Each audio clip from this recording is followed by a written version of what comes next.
தெய்வத்தின் குரல் மூன்றாம் பாகம். குரு ஆச்சாரியர். குரு ஆச்சாரிய அபேதம். ஆக மொத்தத்தில் நான் சொன்னது, நமக்கு ஞானம் தருவதற்காக ஏற்பட்டவர்களையே குரு ஆச்சாரியர் என்று இரண்டு பெயரில் சொல்வது. உள் பெருமையை வைத்து ஒருத்தரை குரு என்கிறோம். வெளி நடத்தை, படிப்பு, வெளி மனுஷியர்களை ட்ரெயின் பண்ணுவது ஆகியவற்றில் இருக்கிற பெருமையை வைத்து இன்னொருத்தரை ஆச்சாரியர் என்கிறோம். ஒருத்தர் சிஸ்டத்துக்கு அதீதமானவர், இன்னொருத்தர் சிஸ்டத்திலேயே வருகிறவர். ஒருத்தர் அனுகிரகத்தாலேயே முக்கியமாக ஞானம் தருகிறவர், மற்றவர் சாஸ்திர சம்பிரதாய ஆச்சார அனுஷ்டானம் வித்வத் இவற்றின் மூலம் ஞானம் பெற உதவி பண்ணுகிறவர். இப்படி இரண்டு பேராக சொன்னாலும் ஆச்சாரியர் என்பவர் பூர்ண யோக்கியதை உள்ளவராக இருந்தாரானால் தாமே குருவாகவும் இருப்பார். அதாவது தம்மை பொறுத்த மட்டில் உள்ளுக்குள்ளே சிஸ்டம்கள் கடந்தவராக, பிரத்யக்ஷமாக ஈஸ்வரானுபவமும் ஆத்மானுபவமும் பெற்ற பெருமை வாய்ந்தவராக, அனுகிரக சக்தி கூடியவராக இருந்து கொண்டே வெளி நடத்தை, படிப்பு இவற்றிலும் சிறந்தவராக இருந்து கொண்டு ஒரு சிஸ்டத்துக்கு கட்டுப்பட்டார் போல் வாழ்ந்து காட்டிக்கொண்டு மற்றவர்களுக்கு வித்யை, ஆச்சரணை இவற்றை போதனை பண்ணி அவர்கள் அவற்றை பின்பற்றுமாறு செய்வார். நம்முடைய ஆச்சாரிய புருஷர்கள் யாவரும் இப்படி இருந்தவர்கள்தான்.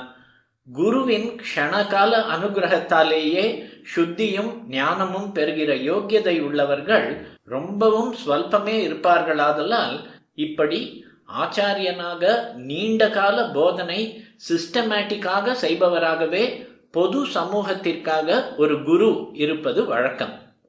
சரியாக புரிந்து கொண்டோமானால் ஒரு நிஜமான ஆச்சாரியன் குருவாக இல்லாமல் இருக்க முடியாது. உள்ளுக்குள்ளே பெருமை இல்லாத ஒருத்தன் எப்படி வெளியிலே பெரியவனாக இருக்க முடியும்?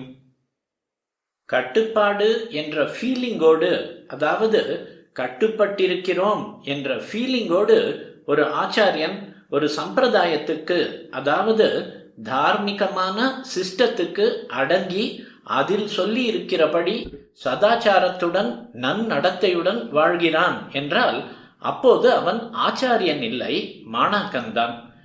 எப்போது ஒழுக்கமான நடத்தை என்பது ஒரு சட்டமாக வெளியிலிருந்து வந்து கட்டுப்படுத்தாமல் தன்னியல்பாக பின்பற்றப்படுகிறதோ அப்போதுதான் அது சுத்தமான பூர்ண ரூபத்தில் பிரகாசிக்கும். கம்பல்சரியாக இல்லாமல் நேச்சுரலாக ஒழுக்க வாழ்வு வாழ்கிற போதுதான் அதில் சுதந்திரத்துக்கே உரிய சௌக்கியமும் நிறைவும் இருக்கும். மனம் போனபடி திரிகிற நாம் முதலில் ஒரு கம்பல்ஷனின் கீழ்தான் ஒழுக்க நெறிக்கு உட்பட்டு நடக்க ஆரம்பிக்க வேண்டும். ஆனால் இப்படி கம்பல்ஷன் இருக்கிற வரையில் நாம் மாணவனாக, சிஷ்யனாக இருப்பவர்கள்தான். போக போக எதை நிர்பந்தமாக ஏற்று செய்ய ஆரம்பித்தோமோ அதையே சுதந்திரமாக நம் ஸ்வபாவமாக ஆக்கிக்கொண்டு செய்ய தொடங்கி விடுவோம். இப்படி ஒழுக்கத்தை சுவாபாவிகமாக்கி கொண்டு சுதந்திர சௌக்கியத்துடனேயே ஒருத்தன் பின்பற்றுகிற போதுதான் அவனுடைய வாழ்க்கைக்கு மற்றவர்களையும் ஃபாலோ பண்ண வைக்கிற சக்தி உண்டாகும். இப்படிப்பட்ட நிலையில் இருந்து கொண்டு ஒருத்தன் போதனை பண்ணினால்தான் அது பிறரிடம் ஆழமாக பதிந்து அவர்களையும் அப்படி இருக்க தூண்டும். இப்போது ஆச்சாரியர்களின் இடத்தில் இருக்கிற ஆசிரியர்களுக்கு அறிவு மட்டும் இருந்தால் போதும், அவர்களுடைய அனுஷ்டானத்தை பற்றி கவலை இல்லை என்பதாய் இருக்கிறது. பழைய நாளில் அனுஷ்டானமும் சேர்ந்தே ஒருத்தனை ஆச்சாரியன் என்ற ஸ்தானத்துக்கு தக்கவனாக ஆக்கிற்று. இந்த அனுஷ்டானம் என்பதும் முடிந்த முடிவு இல்லை, இது வெளி நடத்தை தான். அனுஷ்டானமும் பூர்த்தியாகிற இன்னொரு இடம் உண்டு. அந்த இடம்தான் அனுபவம், சுவானுபூதி. அந்த அனுபவம் ஏற்பட்டால்தான் நன்னடத்தை என்பது ஸ்வபாவமாக அமையும்.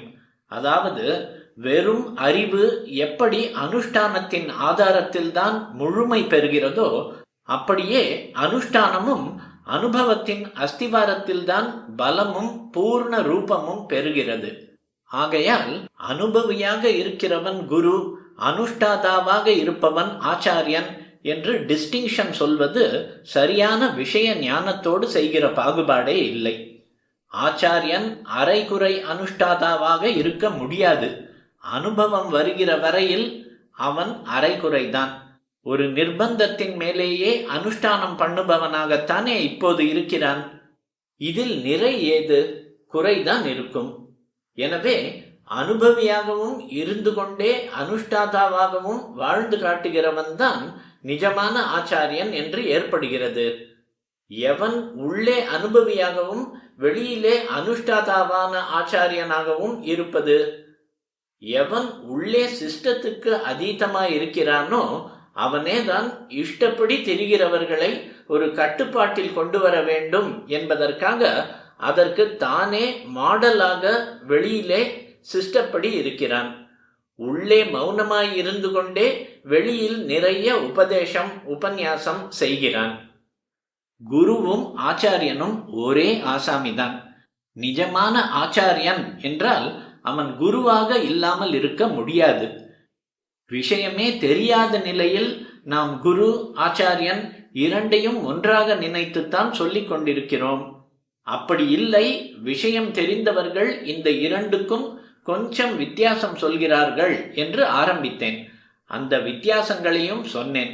அப்புறம் விஷயம் தெரிந்தவர்களாக மட்டும் இல்லாமல் அதன் ஆழத்துக்கு போய் புரிந்து கொள்ள பார்த்தால் மறுபடியும் வித்தியாசமே இல்லை, இரண்டும் ஒன்றுதான் என்று தெளிவாவதை இப்போது பார்க்கிறோம்.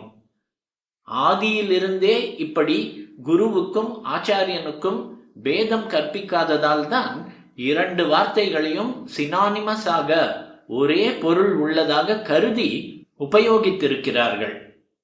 வேதத்தின் சிரசான உபனிஷத்தில் ஆச்சாரிய தேவோ பவ என்றும் வித்யாபியாச முடிவில் ஆச்சாரியனுக்கு பிரியமான தட்சிணையை தர வேண்டும் என்றும், எவன் ஆச்சாரியனை உடைய ஆச்சாரியவானாக இருக்கிறானோ அவனுக்கே ஞானம் உண்டாகிறதென்றும் எல்லா இடத்திலும் ஆச்சாரிய சப்தமே சொல்லப்பட்டிருக்கிறது, குரு என்று இல்லை.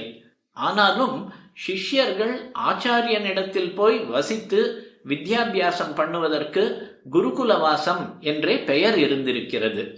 ஆச்சாரிய குருகுலவாசம் என்று கேள்விப்பட்டதில்லை. ஆச்சாரியர்களுக்கு நன்றி தெரிவித்து ஆராதிக்கிற தினத்தை குரு பூர்ணிமை என்றுதான் சொல்கிறோம்.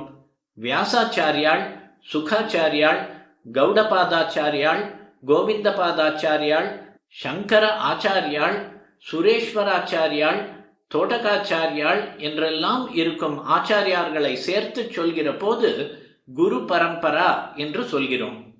இப்படியே ராமானுஜாச்சாரியார், வல்லபாச்சாரியார், மத்வாச்சாரியாரை சேர்ந்தவர்களும் சொல்கிறார்கள். ஆச்சாரிய புருஷர்களுக்கு நமஸ்காரம் பண்ணுவதை குரு வந்தனம் என்றே சொல்கிறோம். பண்டை தமிழ் வழக்கு பூர்ணமாக வைதிகத்தை அனுசரித்துதான் இருக்கும். ஆனதால் மாத்ரு பித்ரு ஆச்சாரிய தேவோபவ என்ற வேத வாக்கியத்தையொட்டி தமிழில் மாதா பிதா குரு தெய்வம் என்று சொல்கிற வழக்கம் ஏற்பட்டிருக்கிறதென்றால் ஆச்சாரியன் என்பவனே குருவாக இருந்திருக்கிறான் என்று தீர்மானமாகிறது. ஆச்சாரியன் என்பதை ஆசான் என்று தமிழில் சொல்லியிருக்கும். சித்தாந்த சைவத்தில் மெய்கண்டாச்சாரியார், சமயாச்சாரியார், சந்தானாச்சாரியார், சிவாச்சாரியார் என்றெல்லாம் ஆச்சாரிய பெயரே கொடுத்து சொல்கிறார்கள் என்றாலும் இவர்களுடைய ஆராதனையை, நினைவு நாள் வழிபாட்டை குரு பூஜை என்று குறிப்பிடுகிறார்கள்.